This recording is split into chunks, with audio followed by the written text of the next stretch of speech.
Hi guys, I'm Matt Golinski and welcome to this week's episode of the APR Get Set Go Bake competition.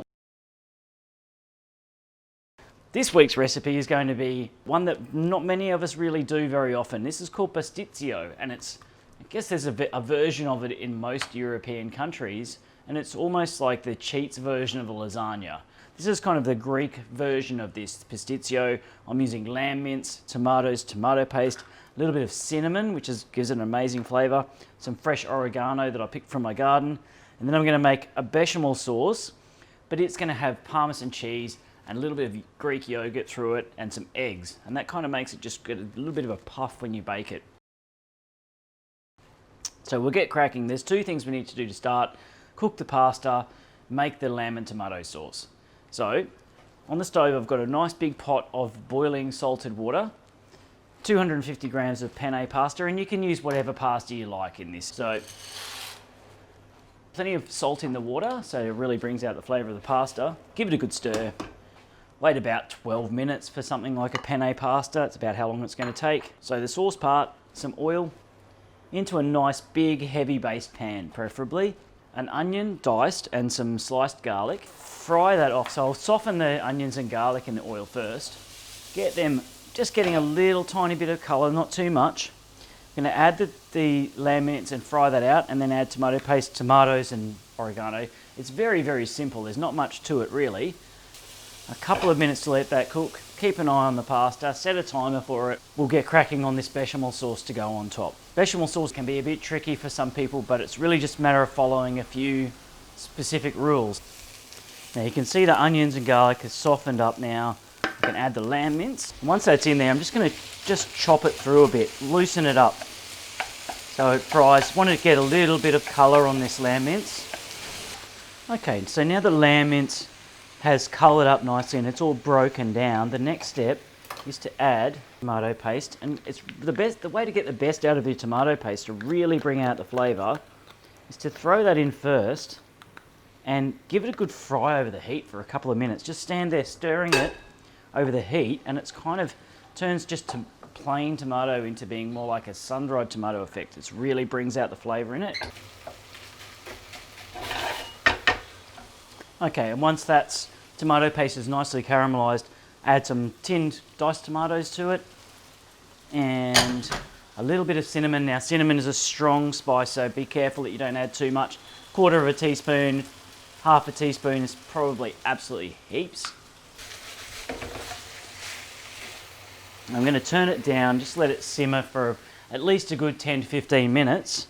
I've got that lovely fresh oregano, and if you don't have fresh oregano, that's okay. Just use dried stuff or add a different herb to it. It doesn't really matter, basil, mixed herbs, whatever you've got in the cupboard is fine. And if it gets a little bit thick, starts to dry a little bit, just add a little bit of water to it. You can even add a little bit of that pasta water. It's going to have lots of lovely starchiness in it. And just keep in mind with this pasta as well that it's going to be put into a sauce and then baked for about another half an hour. So undercooking it is actually preferable. Plenty of oregano. So I'm just going to rinse it just to cool this down a little bit here now. Drain it really well so it's not wet, and then the sauce is good to go. Okay, and then you're just folding the pasta straight through that sauce.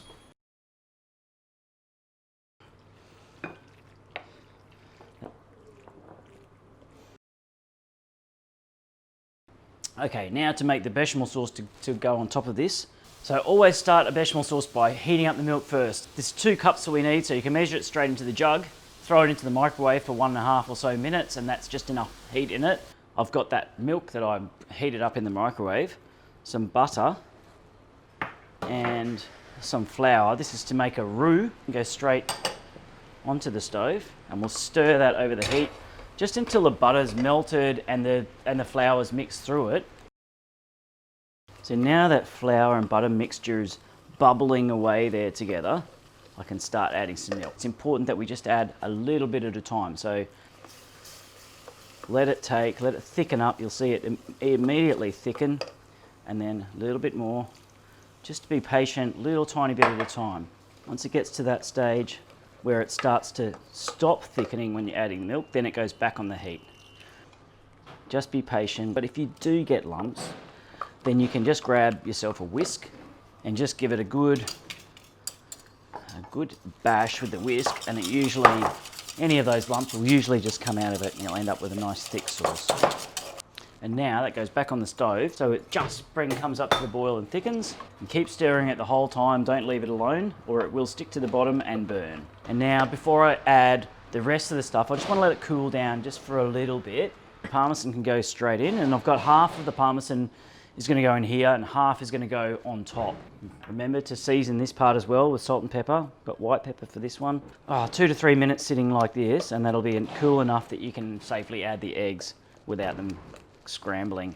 Instead of just throwing the eggs straight in there, give them a little whisk first.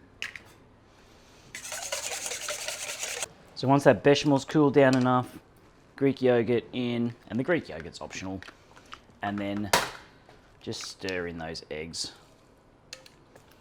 Just check the seasoning on it, make sure it's got enough salt and pepper in it, and then it's poured straight on. Nice thick layer of it. Just totally cover up all the pasta. And just remember that everything in it is cooked already. The sauce is cooked, the pasta's cooked. All you're really doing is setting the whole thing together a little bit, but also making this cheese go all nice and caramelized. Straight in the oven, half an hour, 180 degrees. Give it a good 15 minutes just to sit. It'll set a little bit, enough for you to scoop it out with making it messy. But I'm just going to take some straight out of here anyway, just so you can see what it looks like. Yum, look at that. Now that is one beautiful meal. Serve that, everyone gets a bowl of that, big salad in the middle of the table, some crusty bread, and you've got the perfect autumn, winter, summer, spring dinner, lunch, morning tea, breakfast. Have fun and get set, go bake.